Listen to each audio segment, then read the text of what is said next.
Good morning. Happy Sunday, June 11th from the Delray Beach Golf Club. This is Salt and Pepper Sports Talk Show with Eddie Jacob, a.k.a. Saul, and my colleague Dale Shackelford, a.k.a. Pepper. Good morning, Dale. How are you? Good morning, Salt. I'm doing great. Just recovering from a nice, relaxing day on the beach yesterday. I saw. What kind of stick were you smoking?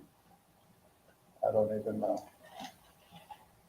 You were caught in the blue turquoise waters of Delray Beach, right? It had a little Jamaican vibe going with the red stripe.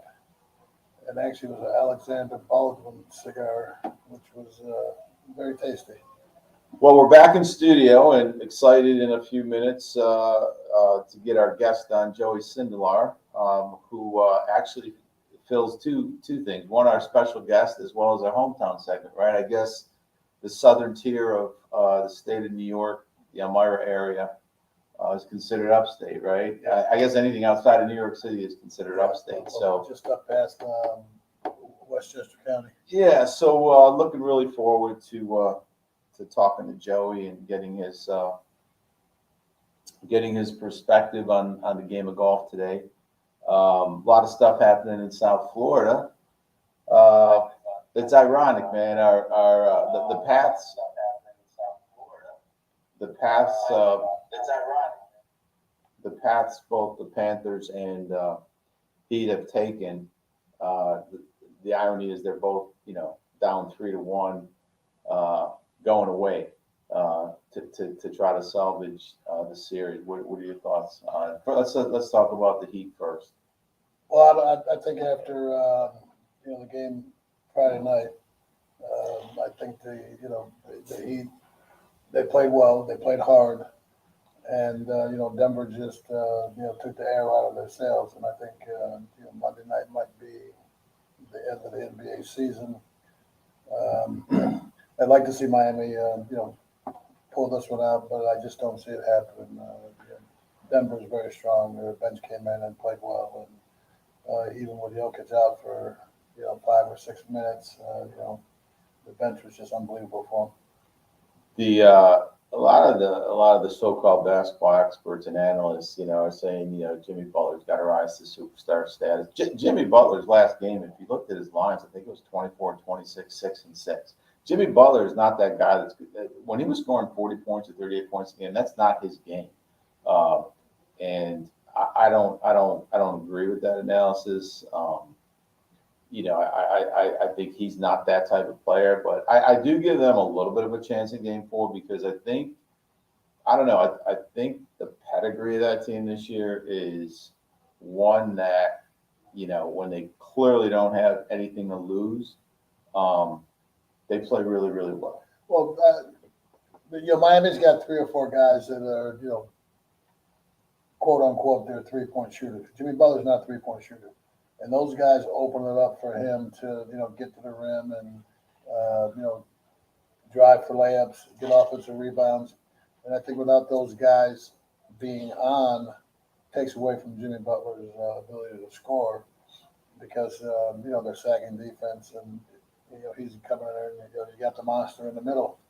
And Jokic is the type of player that he's gonna give Bam all the room he needs to shoot a jump shot and not let anybody get to the rim. So, taking away from all our so-called experts about Butler not being the scorer that they think he should be. He's playing a great series, and he's not going to get 40 points a game in this series. I think early on he might have got a 40-point game a couple of times in the first series I had against Milwaukee, but other than that, he's been consistent in the 20s. Yeah, everybody's talking, and I love Spoelstra. I love the whole culture. I love Pat Riley, but this guy Malone, I've got a lot of respect for him. He says the right things as a coach. Says the right things about his players. Um, really learning a little bit about what he's all about. I think when you look at some of these one and done guys and so forth, especially out of Kentucky, this guy Murray has really opened up my eyes. You got the Devin Bookers out there that seem to get a little bit small in these big games. Mm-hmm. Julius Randle, we kind of know what he's all about, the Knicks, because we're both Knicks fans. But this guy, to me, is really starting to carve himself as one of the next great superstars. Well, it showed in the last game. Like I said, when Jokic went out, he didn't take it upon himself to say, I've got to do it all. He facilitated, got his other teammates involved, and that's where you get a good leader to do.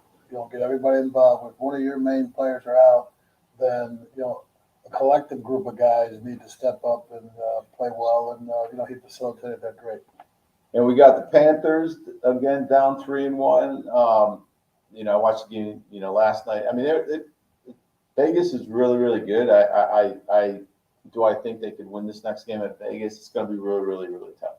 Yeah, they're going to have I want to say a tough game to skate in Vegas. Vegas is they're scoring early. They're getting on the scoreboard early. Last night they scored it was 3-0 before Florida even scored a goal. So I think if they get in Vegas and get down, one or two goals, it's going to be very tough for them to come back from that. I agree. I think so you got I had mentioned this the other day on a post. South Florida right now. I mean, you got 3 major sports going on.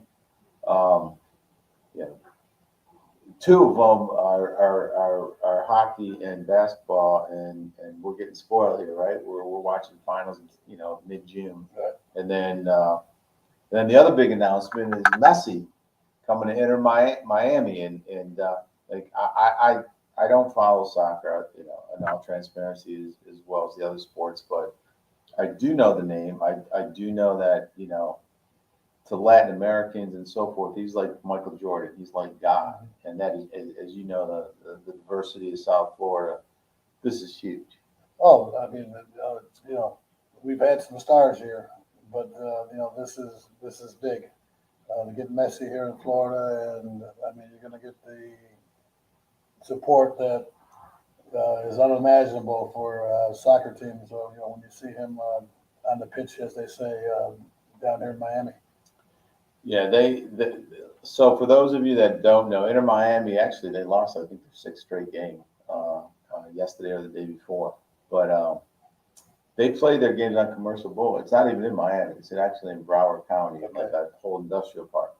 But the international links at Miami Airport, which I love that golf course. And they had a huge first tee program there. That land was bought or sold. The city sold it to build a stadium. So Inter Miami is owned by David Beckman, or one of the owners. And for me, I love that golf course. I didn't want to see it happen, and I kind of know the pro there.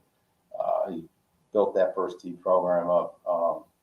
So for me, I have mixed emotions. But from a soccer standpoint, that's going to be huge. I mean, they're going to. I mean, the guy. I read today that I think he's getting paid $53 or $54 million a year. He turned down a 9-figure salary to keep him where he's at. And how about this stuff? Do you know who makes more money than him on his new salary with it? Devin Booker and Karl Anthony Towns. Like, which Wow. Well, I think as far as Messi is concerned. The money didn't matter. It's the circumstances and the atmosphere around, the team that he was with. And I don't think, there's going to be pressure on them to win, but I don't think the pressure is going to be as great as it is in some of these, other foreign leagues. So as we wait for our guest, Joey Sindelar, we want to we want to thank our main sponsor, the Jacob Companies, Don Perry's company, which preeminent builder of sports stadiums and venues and hotels and luxury homes and hospitals and schools. Don, appreciate your support. Also, Let's Go Golfwear. I saw Serge earlier this week. They got a whole new line of shirts. I think he says 6 more styles and more hats coming on. And he wants to talk to us soon. He came in the golf shop last week. And Hilden Water, which is the water of the royal family. Water of the royal. Can't say the queen, yeah, because she's since passed on, but it's still the water of the royal family of England. Hey man, I gotta get this off my chest, man. This is one of these pet peeves. You ever, and I'm sure you have. Like, you've lived in Europe for many years or whatnot, and you know, I've lived in multiple states. You know, down here now for 8 years, 2 or 3 years. You ever talk to people that have never lived anywhere but have visited places and think they're like a global traveler and they know? I mean, I ran into somebody this past weekend or this past week, and I'm like, crazy. Well, to them, that is a global travel. You know, just to get out of their normal environment to be somewhere else, and you know, to go 4 or 5 blocks from the hotel makes you a well-known travel agent. So I just got a text from Joey. He's having difficulty. I mean, he should just be able to click on that link, and it should bring him on. But anyways. Well, while we're waiting for Joey to come on, a couple of friends of ours from upstate New York and the Utica area have birthdays today. A good friend of ours, Larry Mitzler. Today's his birthday. We'd like to give a birthday shout out to Larry Mitzler. Does he watch the show? I'm not sure if he watches it, but I know he goes on our page every now and then. But he's busy tending bars, so he probably isn't able to watch it because he's busy there. And then John Harmon Jr. I don't know if you know John. John is the president of the New York State Corrections Officers Union. And today's his birthday also. I hope I got your title right, John. If not, I apologize, and hopefully you'll forgive me for that. But happy birthday to those 2 guys, and hope you guys have a great day. We're coming up on Father's Day next week, and as we said before, we won't have a show, but I'll post a couple things throughout the week. I start my basketball camps on Monday, and I'm very, much interested in, talking to a lot of people about Florida basketball because, being a hotbed for football, Florida basketball is taking off like crazy down here, and we've got a lot of talent, and there's some coaches and players that have, just fell in love with the sport over the years, and we're going to see what has piqued their interest to basketball and not to football and baseball. I'm just getting Joey here, texting the link.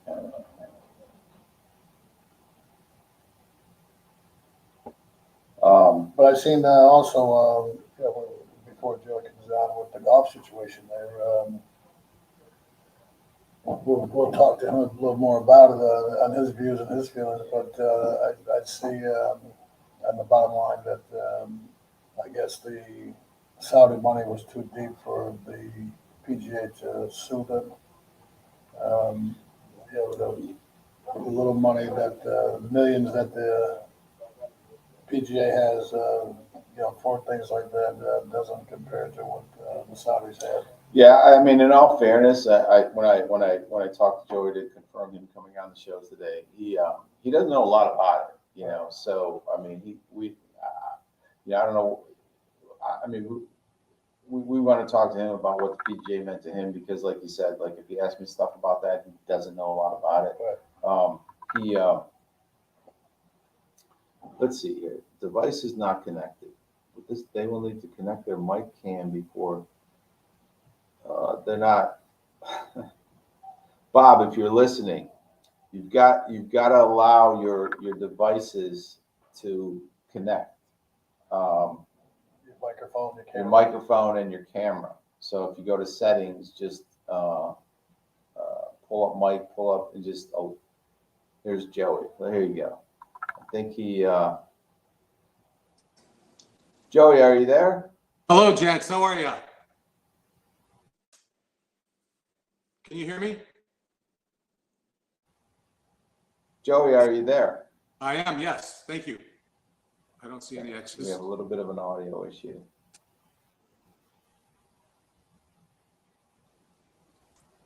Says I'm connected, both audio and. We got a little bit of your audio. Hey, there you are. Okay. Okay. Okay.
To come back on.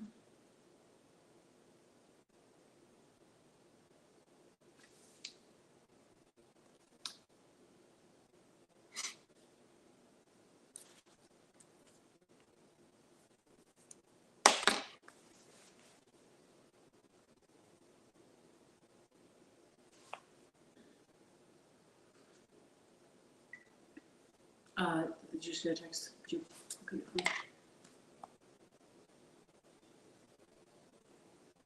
Bob's message. You might want to keep your phone on for a second. Well, a little buzz. Oh. I hate to mess people up.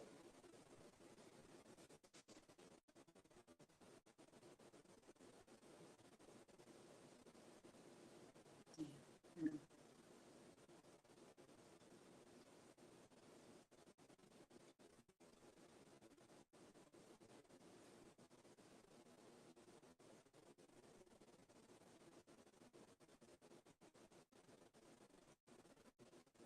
Sounds like Bob is in communication with them.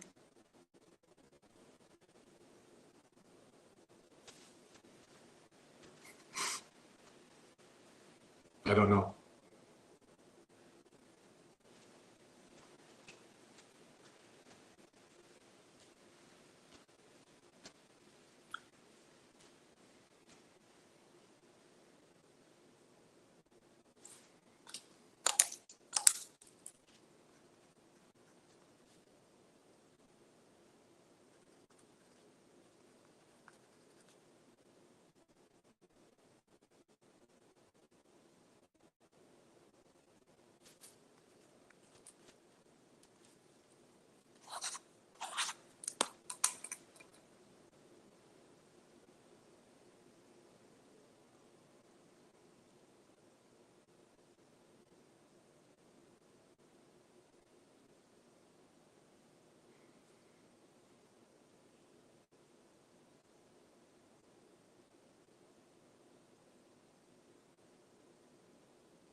Joey, can you hear us?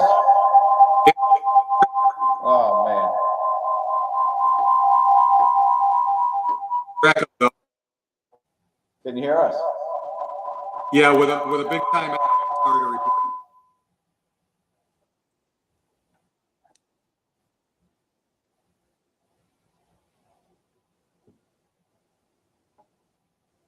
Now we lost you. And the Are echo you went there? away. Um,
Joey, can you hear us?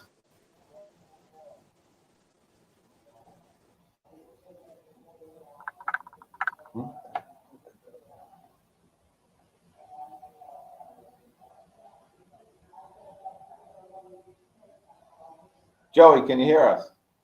Sure can. And the echo's gone. Sounds good. Oh man, this has never happened to us before. Just don't have software on your car. Well, I'm glad to hear your voices. Well, good morning. I appreciate you being patient with us. Well, players, we're not technicians, I guess. This has never happened to us Yeah, before. I'm certainly we not. don't know what happened. Go ahead.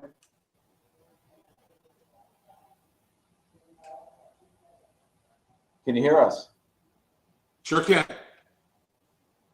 Okay. Thank you for the time, and we really apologize. This has never happened to us before. But I see in your attire this morning, you're recognizing my colleague, aka Dale Shackelford, now known as Pepper. So we appreciate the attire. It's my pleasure, and I want you to know, Ed, that I searched far and wide in my closet, and I didn't have a shirt that had your school Potsdam on the other side of the same shirt. So my apologies there. That's quite all right. You know, Dale's been my big brother, and you know, Syracuse obviously is known a lot more than Potsdam State.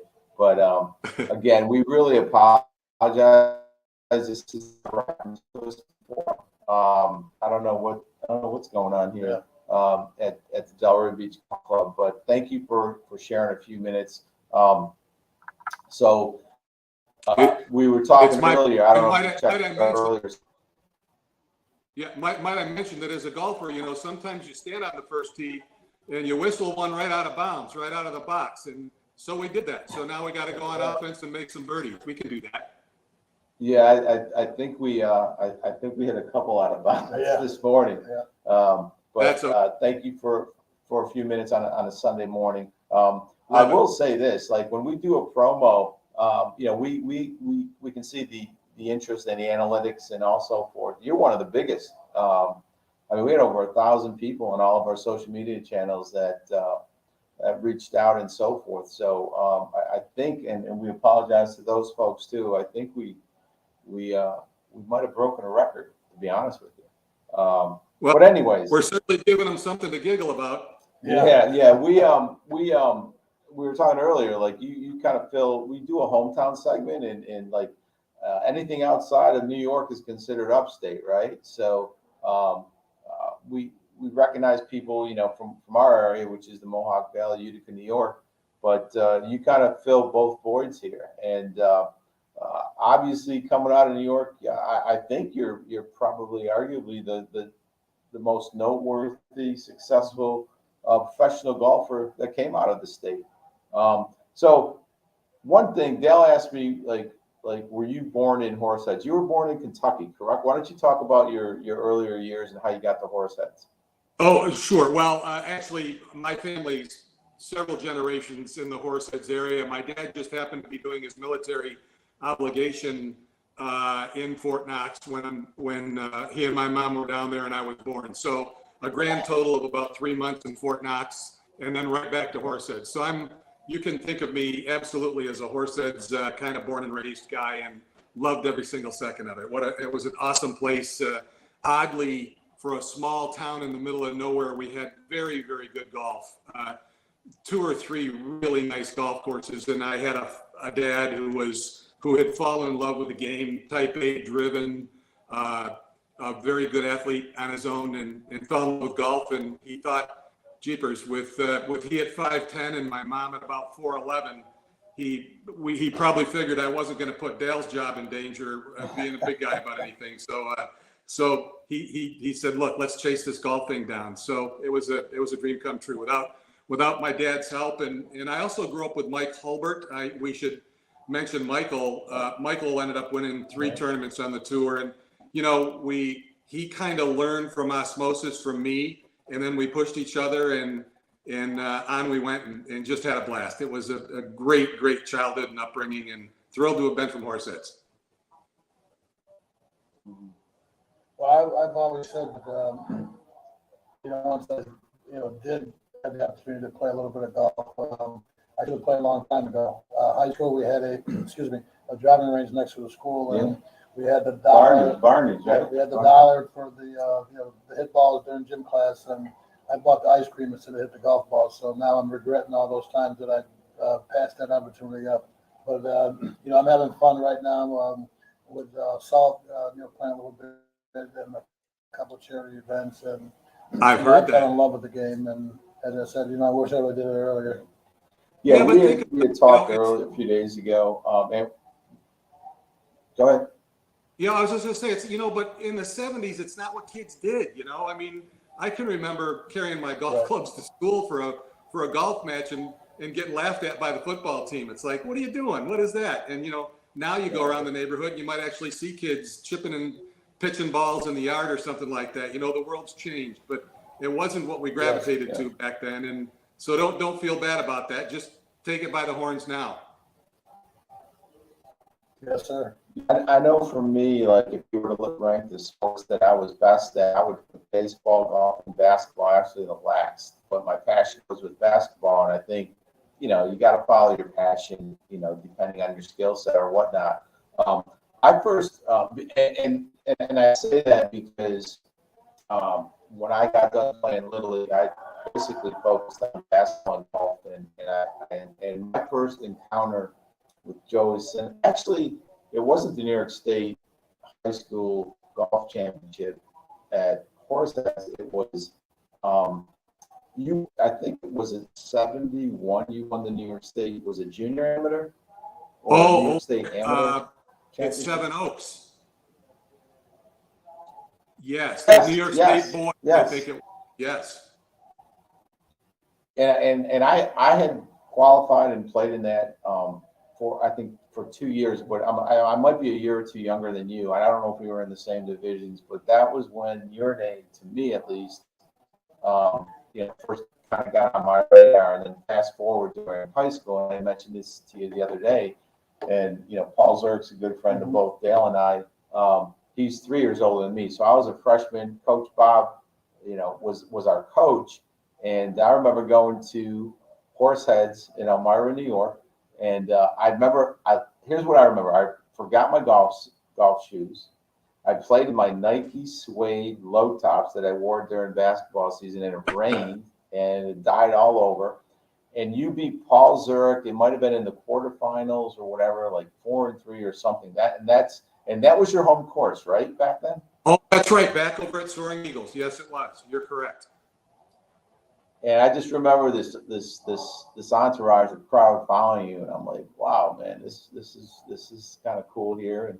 And talk about those days. And then so you had your high school time, and then you went to Ohio State, right?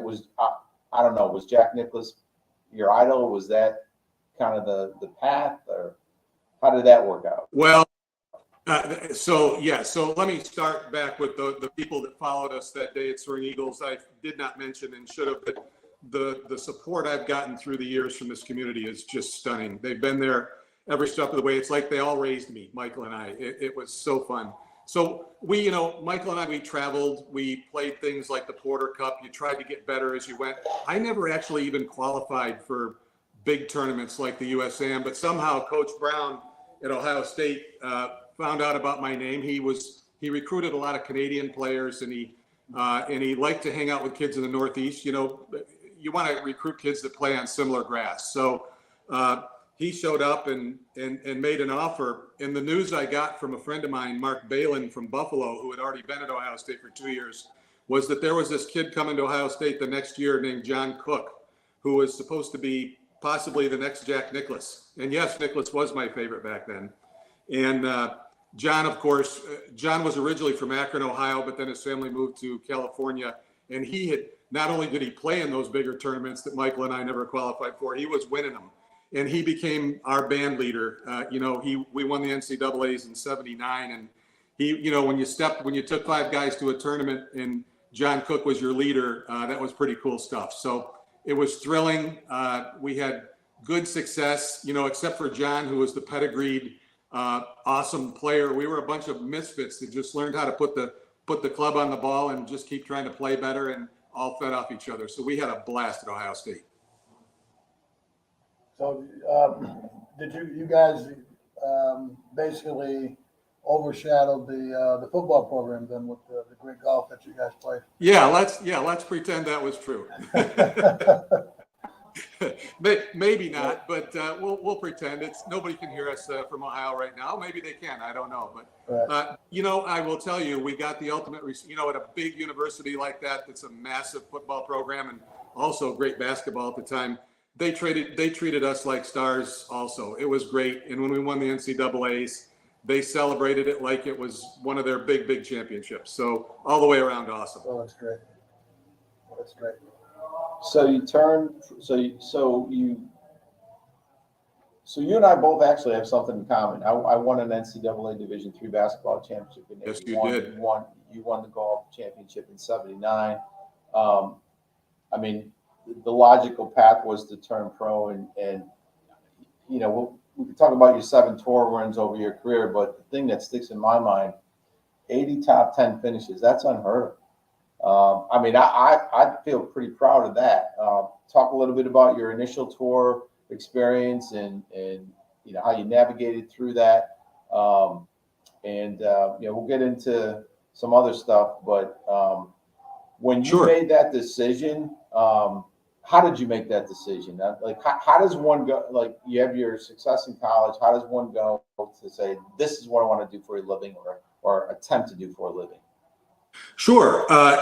And, not unlike the guy sitting next to you, you measure, you get a feel as you go through, where are you in high school? And are you kind of percolating to the top of that group? Or if you haven't, do you think you could? Then you jump into college. Have you picked the right kind of talent pool to go to? The thing I always advise kids is, don't be going to a university. If you're a good young golfer, make sure you pick somewhere where you can play. You might not play that first year, but boy, you want to be playing by that second year. So you gotta pick a good university to go. And luckily that was I was able to get in and keep on playing. So for those who don't understand the tour thing, we have what's called the tour school. And all the tour school is, at that time in the early 80s, was a 6-round golf tournament in the fall. That was the finals. There was a regional 4-round, a sectional 4-round, and then you got to the finals, which were 6 rounds. And those were at that time for me, that was at the Players Club, the TPC Sawgrass, which was a torture chamber to do something like that. It took me 3 tries. Some guys get through the first time. It took me 3, and you only get 1 shot per year. So the third time, so I graduated June of 81. This would have been the fall of 83 that I actually made it through tour school and got onto the tour. The fall of 83 school got me through, it gave me privilege for the 1984 season. Luckily, from that point on, avoiding injuries, playing golf well enough just at the right time, I stayed eligible the whole darn time, all the way until I was 50. I don't know how it happened. It's a fluky existence that we do out there, and you never know what's going to happen. But I was able to stay aboard and continue earning my card. You need to stay in the top 125. Let's say there's probably 200 people that are eligible for the tour during the year. Most of the fields are 144 people. So there's 50 sitting out. So as you play, you've got the top 125 stay the next year. And I was able to do that. Now, the other thing that fits in, I did have a couple of injuries, but if you win, say I won in 1985, which was the year of my first victory, you get that year plus 2 more years of freedom. You get 2 more years of exemption. So and then if you happen to win a major back then, I think it was 10 years. Now it's 5 years if you win a major. So the year you're in plus 5. So the couple of times I had injuries, I was actually on exemption from having won. So as I said earlier, it just kind of fit together just right. Got away with murder a couple of times, getting lucky with things like that, and had a blast the whole way through. The 80 top 10s, I'm thrilled with that, but that's just a product of being out there a long time. You bang your head against the wall long enough, hopefully something good happens. I think a lot of the golfers today, though, would take that record in a minute. Well, but we can also talk about talent pool. Dale talked about it earlier, and the amount of kids playing. We came through at a great time. Golf was just, Nicklaus, the end of Arnold Palmer, the beginning of Jack Nicklaus through the 70s, Tom Watson, Johnny Miller. The game was just starting. Golf on television. The amount of people paying attention to golf back then started growing, and we got in at the very beginning. My son has tried to do it, and I'm telling you what, I would not want to be starting over again. These guys are so well rehearsed, so good. You see it in all the sports. The learning, high-speed video and great coaching and attention to detail. You got to be really, really good these days to get anywhere. Yeah. I got a twofold question here. What is the mindset when you play on the PGA Tour? And, you say you got the pool of guys playing in a tournament, as opposed to say a match play where you got one-on-one. I mean, are you trying to beat the course, or are you trying to beat the individuals that you're playing with? Match play is a wild thing, and none of us that play golf on the tour have played very much of it. And that does become a different game. There are different pressure points during the round, and you might adjust your game differently during the round during match play. But in medal play, you just simply have to go out there and be who you are. And the thing I like to say is I firmly believe that Fuzzy Zeller, by way of example, happy-go-lucky, he's like 10 seconds before the shot, he's in the shot, he hits the shot, and he hits the shot, and he measures in his mind, he sees the results, and he goes for it. Fuzzy Zeller could have never been Ben Hogan, who needed to be just marching for 4.5 hours straight, living it and breathing it and being mad at it and trying to just destroy the other player. I think a huge part of what we do out there is matching your personality to your skill set and what you're trying to do, because over the course of 30 or 35 tournaments during a year, you better be yourself. If you're out there trying to do something else or be somebody else, it's not going to work. So that's how I felt. Is you gotta. The old expression is dance with the one that brung you. I think that doesn't mean you don't try to get better and you don't look around. When you're on the driving range and you're with your friends, our friends, competitors. We have a fantastic set of people out there who are always willing to share. I mean, I literally you could walk right up to Tiger Woods and say, Tiger, I'm trying to chip. I'm trying to chip and the ball's not moving and I'm losing a lot of money doing it. And you're pretty darn good at this. Can you help me? And the answer is yes. I mean, it's the kind of guys we work with out there. It's a really, really cool environment. So it's that's kind of the way I saw it, is you needed to be yourself out there and just keep banging away at it. During your time on the PGA Tour, did you live down south? Because Utica weather and Binghamton and Elmira weather isn't a 12-month golf paradise. Did you relocate? To get your game year round? Did not. Elected to. Really? Keep in mind, the better use of moving south might have been pre-PGA Tour, when I was just trying to get better and better. But once you're on the tour, you're gone. No matter where you live, you're gone anyway. The tour then started on the West Coast. Right. We might have even started in Hawaii those first couple of weeks, then on the West Coast. So if you were a Florida person, if I went from New York to Florida, I wasn't going to be there those weeks anyway. I elected the method that fit me best was to I actually added several tournaments. I would play 33, 34 tournaments a year versus the normal 28, 29. And I would kind of almost use those first few tournaments. I know it sounds silly, but I would use those as sacrificial tournaments to kind of play my way into shape. I wasn't good. I mean, I got a couple of top 10s through the years out of those, but it allowed me to live where I wanted to live, which was here in upstate New York. We had 2 boys. I wanted to be home with them whenever I could between tournaments. And that's what worked best for me. I would even, the guys used to laugh at me. We used to have back-to-back tournaments in Dallas and then Fort Worth. And I would come home between the two because I'm just such a homebody. And they would laugh at me. What are you doing? Now, Champions Tour, 30 years later, they go, we understand the sanity of what you did, escaping from it, stepping back, getting away a little bit, regrouping and starting over again. So no, I never did. I did have a great relationship with the Polo Club in Boca. Back in the late 80s. And it was when we did the Florida swing, it was a great place to hang out, fantastic community, but never really lived there.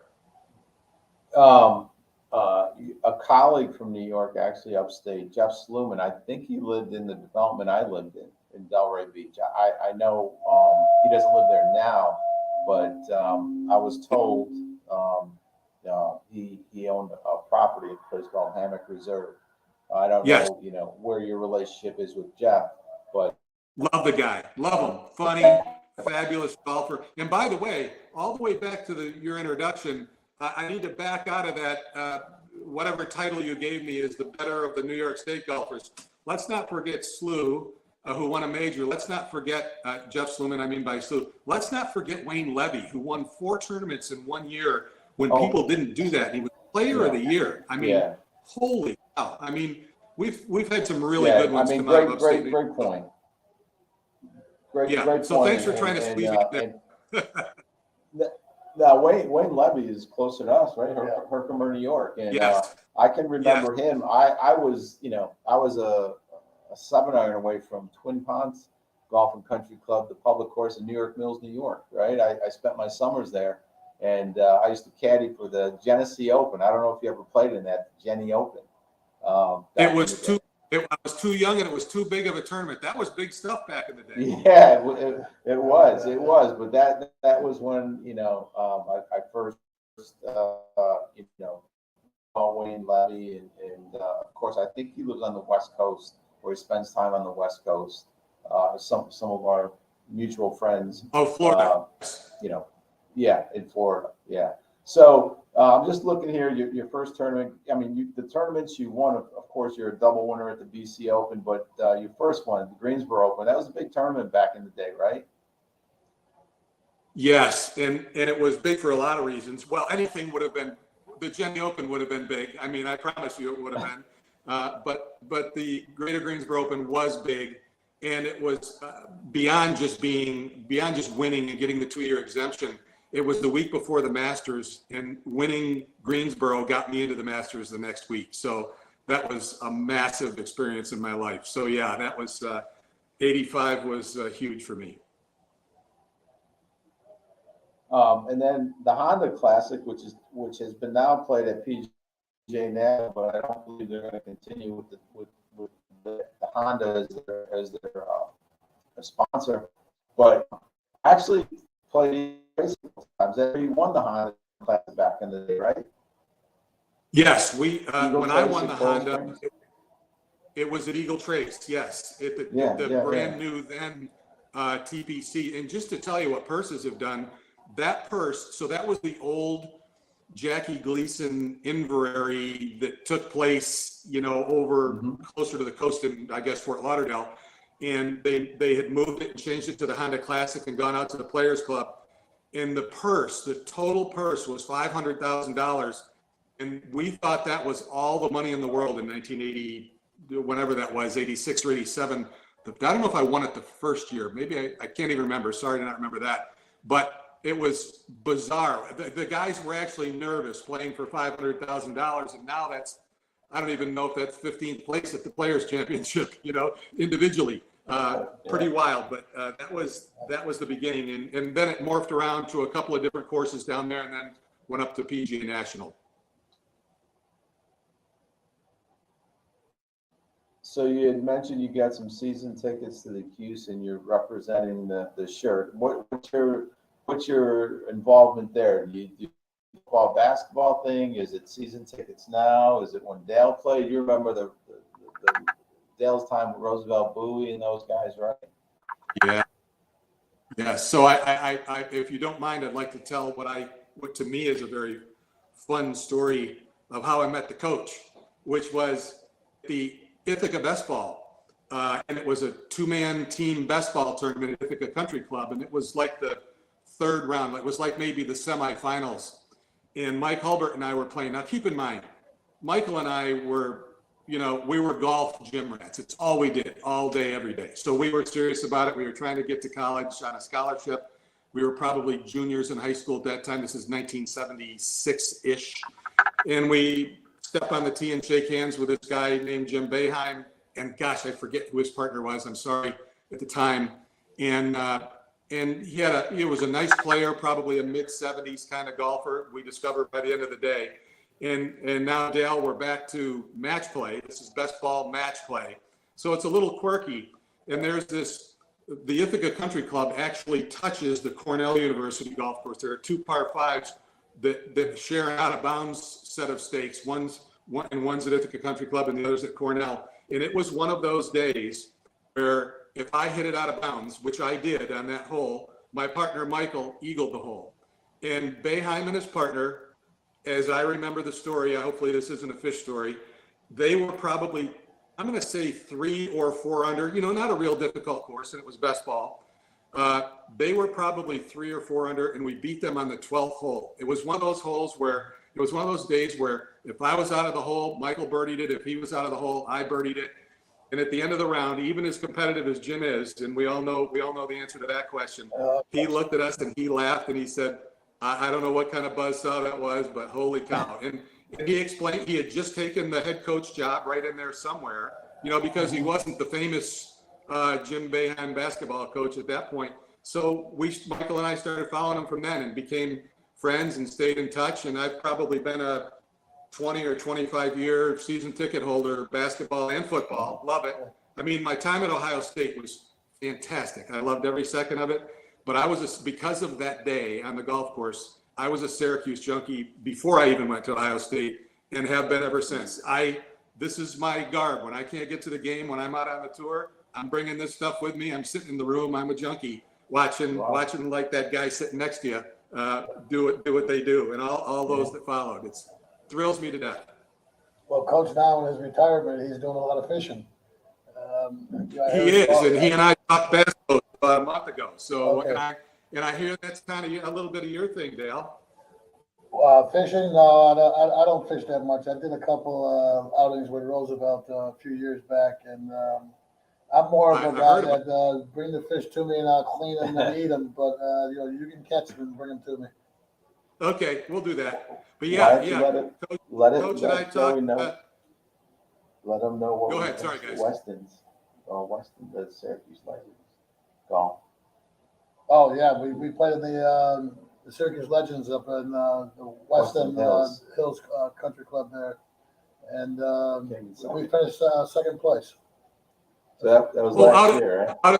You talking about over in inland from where you guys live? Yeah, in Florida, Yeah, we did that's a scramble, and we came in like 14 or 15 under. We came in second place, and they had a lot of the Syracuse stars there, and Oh, I Hal love it. Cohen and John Wallace. John Wallace. Rob Sims, It was Rob Conrad. it was a fundraiser for the women's basketball. But Dale, myself, my son, and we had another gentleman. Yeah, we complimented each other. Right, we had a good time. Well, that brought my handicap down a little bit. I started my career in golf as a 25 handicap, and I think that tournament brought me down to a 13. So hopefully I can get a little better than that. So I'm That's awesome. gonna, hey Joey, I'm gonna bring this guy on right here. Let's see. He's not. Hey Bob, are you there? I don't know if you can hear me. Yeah, we we can can hear you. We can't see you though. Modulewski. Oh, geez. Good morning, everyone. And, I want to say, Joey and Ed and Dale, some of my favorite people of all time, being, patient with some audio issues and technical difficulties. So thank everyone for going through this today. And I'm just blessed and honored to be on listening to the three of you, special people in my life. Thanks for putting this together, Coach Bob. And go ahead. No, I was just going to say it's great to hear your voice. And I saw you on the screen a little bit earlier, and it's not a long time, but it's too long that we haven't seen you and talked to you. Well, Yeah, and I'll just comment briefly on that. To be together with Eddie and you, Dale, and at the tournament that you invited me, and soft part, two of you watching over me, taking care of me that day, making sure that tickets were there, parking, etc., was so special, and big smile on my face, but most of all in my heart for the two of you being so patient with me that day. It was major, and you better believe that night I contacted Joey to let him know about our reconnection, and his and my conversation was unbelievable. So when we get done with this interview, we're going to announce our second annual Salt and Pepper charity event, which is going to include pickleball this year. So we're going to have a bunch of former pro athletes. And Joey, if you ever make it down here in September, we'll talk about it. But yeah, we're going to put more detail out. But we got a pretty cool lineup that we're working on. So but awesome. anyways, If yeah. it's going to be pickleball, you're going to have to get me a couple of knees to go with it. But No, this is pickleball and golf. Last year we did our first annual golf tournament at the Palm Beach Par 3, arguably one of the best short courses in the world. Agreed. Right, it's one of our favorites. I'm very well connected with everyone there. But this year, because of our relationship in Delray, and we do our show here, and it's a Donald Ross design, what is it, 6 degrees of separation with athletes in South Florida is incredible. Like, the lineage is incredible. So we've had bunch of former basketball and NFL players that have shown interest in playing in this. And one of our charities focuses on first responders, one brother, one sister, and we're going to make an announcement after this and then follow more details. So if your travels take you to South Florida, and I know the leaves start changing up there, and that's a time that you don't want to leave. But we'll hopefully today keeps us in contact in the future, and anything we can do for you guys. Awesome. It sounds like awesome work you're doing. Great job. Great job. But this is a little bit longer than we had promised you, but we apologize for our this never happened. I don't know what's going on, but thank you so much. This was great. Like I said, the interest level was really high, and it ended up to be a good 30 minutes. Love it. Thank you for having me, and thanks for bringing Bob on. Bob and I crossed paths unbeknownst to me 100 years ago at a golf tournament, and then I've gotten to know him much better over the last 3 years, and I'm jealous that you guys have known him for so long and been able to share the kind of friendship he offers. I can only imagine the laughs you guys had. Well, he was a great coach and a great mentor to Ed and I in high school, or since high school, and you never can not appreciate that. Every time you see him, every time you talk to him, and any chance we get to be together, it's always a great pleasure. Yeah. Hey, Am I still on by any You chance? are, Yes, yes. So I have one final comment, if I can get through this. The three of you make me a better person. I'll leave it at that. Okay. Hey, how am I going to set you up with some of these beautiful women down here? Call me. You just hear your voice. You never put your face on. Like, what's going on here? The three of you. I have a final question for Joey. Joey. Okay. So, and I apologize if I'm crossing the boundary, but did you marry a chiropractor? Well, so you did put your foot right in the mud puddle there. Okay. I am divorced from a chiropractor. Okay. I apologize. For a handful of years, but the funny part of that story is I am now married to an extraordinary physical therapist. So all right. Well, it's part of the plan.